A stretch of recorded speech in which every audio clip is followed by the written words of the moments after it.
घुराईंदो आहे उमेद ही घोट मदीने घुराईंदो पंहिंजी चाठ पाक मूंखे बि चुमाईंदो पंहिंजी चाठ पाक मूंखे बि चुमाईंदो सरदार जी सिक मूंखे हिते ॾाढो सतायो मोहबत अभाजीअ खां सिवा ॿियो न सरमायो सरदार जी सिक मूंखे हिते ॾाढो सतायो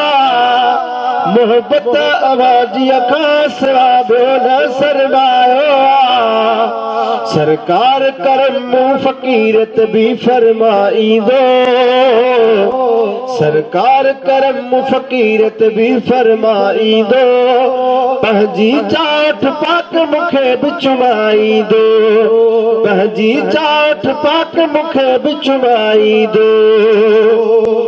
सालल कहा सबरल मूंखे काई न ताक़त बस मिठे मदनीअ जी मूंखे मन में मोहबत सालल कहा सबरल मूंखे काई न ताक़त बस मिठे मदनीअ जी मूंखे मन में मोहबत इंशा अल्लाह बेड़ो पार उकारींदो इंशा अल्लाह बेड़ो पार उकारींदो पंहिंजी चाठ पाक मूंखे बि चुमाईंदो पंहिंजी चाठ पाक मूंखे बि चुमाईंदो आहे उमेद ही घोट मदीने घुराईंदो पंहिंजी चाठ पाक मूंखे बि चुमाईंदो दिल चवे थी रोज़ बहाने जो हाणे वञा पाक रोज़े खे पसी चाठ वञी मचुमा दिल चवे थी रोज़ बहाने जो हाणे वञा पाक रोज़े खे पसी चाठ वञी मचुमा पाक रोज़े खे पसी चाठ वञी मचुमा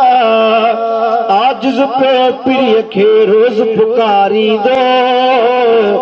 आजिज़ पियो रोज़ पीढ़ीअ खे पुकारींदो पंहिंजी चाठ मूंखे बि त चुमाईंदो आहे उमेद ही घोट मदीने घुराईंदो आहे उमेद ही घोट मदीने घुराईंदो पंहिंजी चाठ पाक मूंखे बि चुमाईंदो रोज़ पियो आजिज़ इहे इल्तिजाम करे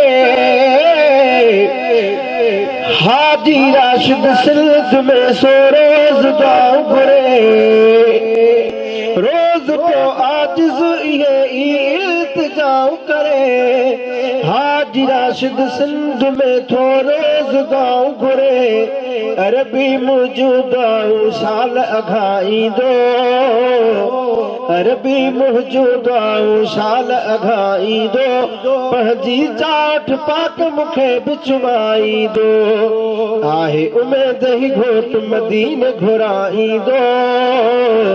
पंहिंजी चाठ पाक मूंखे बि चुमाईंदो मूंखे बि चुमाईंदो मूंखे बि चुमाईंदो